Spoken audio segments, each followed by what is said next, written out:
Hey guys. Okay, so earlier this year, I recorded a video that answered the question, can I pay a fast track fee?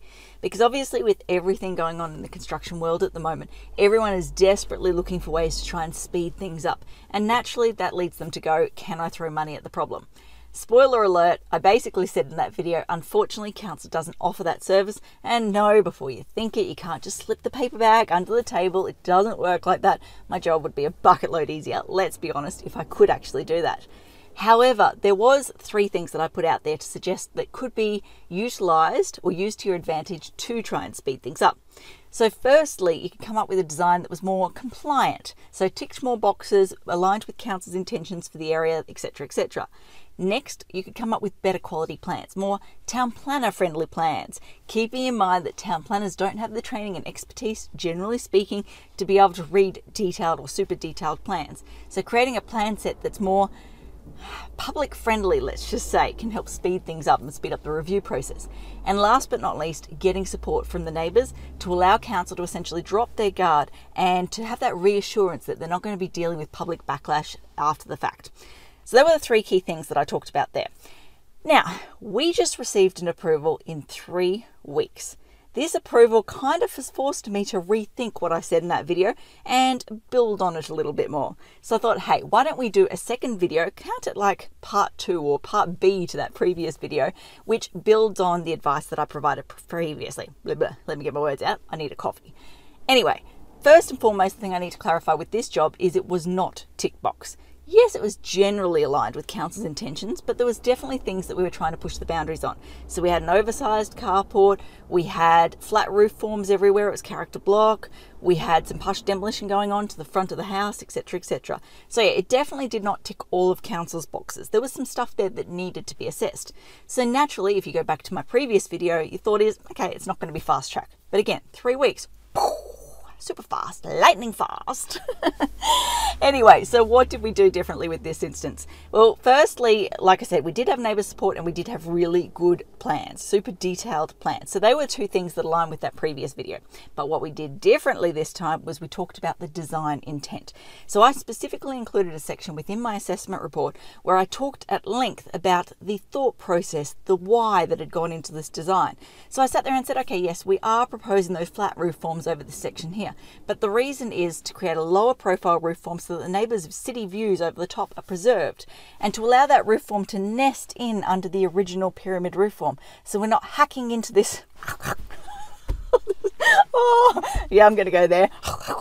Hacking into the roof form. I can't believe I'm doing this. Anyway, you're not going to hack into the roof form, demolish it, obscure the view of the roof form, all of that sort of stuff. I can't get the image of me going out of my head. Oh, okay, get it together, Peter. Anyway, I went through and explained that is the reason why we've gone for this lower roof form. So in addition to addressing the criterion that council is actually assessing it against, we provide that extra thought process into the design. And it helps council, in my opinion, from 2 directions. Firstly, it helps them understand, or when they're sitting there going, oh, why don't you just change this, or why don't you do this? They then look at my documentation and go, oh, hold on a sec, yeah, we can see why you've done it. That's actually a very good reason. And yeah, if we go with our intended plan B, our alternative, yeah, it's going to create that flow and impact, and then it's going to cause problems down there. Okay, yeah, we could see you've come up with the best solution for this site.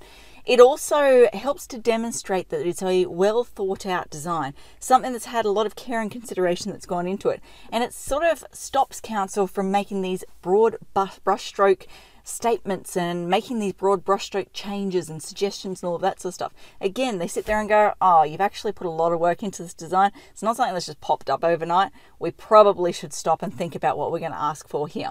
So I personally think, in addition to great quality plans, neighbour support, that design intent section was a bit of a game changer, if you want to call it that, and it helped us to speed up that assessment process. So the moral of the story, or the reason why I wanted to record this video today, is to say that if you come to me with a proposal that's slightly outside of the box, or something where time is a key concern, I'm going to be pushing you going forward to saying, hey, do you want to share the design intent with me? Do you want to explain to me how you came up with this design, why you came up with the design, what the thought process was behind it, so that I can clearly communicate that to council and give us the best chance of getting the approval through in the quickest time frame possible. Okay, that covers off everything I wanted to talk about today. As I always say, until next time, thanks for watching. For all you red tape lovers out there, I have one thing to say. Well, no, actually, I've got 3. Number 1, the advice provided in these videos is general in nature. It's not site-specific. You would be a silly Billy to go and make financial decisions based on this advice without first checking with the town planner. Don't be a silly Billy. Number 2, Brisbane town planning is in no way linked to Brisbane City Council. The views expressed in these videos are my own, not council's. So if you don't like them, blame me, not council. Number 3, what was my number 3? Oh yeah, the views expressed in these videos are accurate at the time of recording. If you're watching this video back 10 years from now, the views may not be so accurate. That's all. Bye.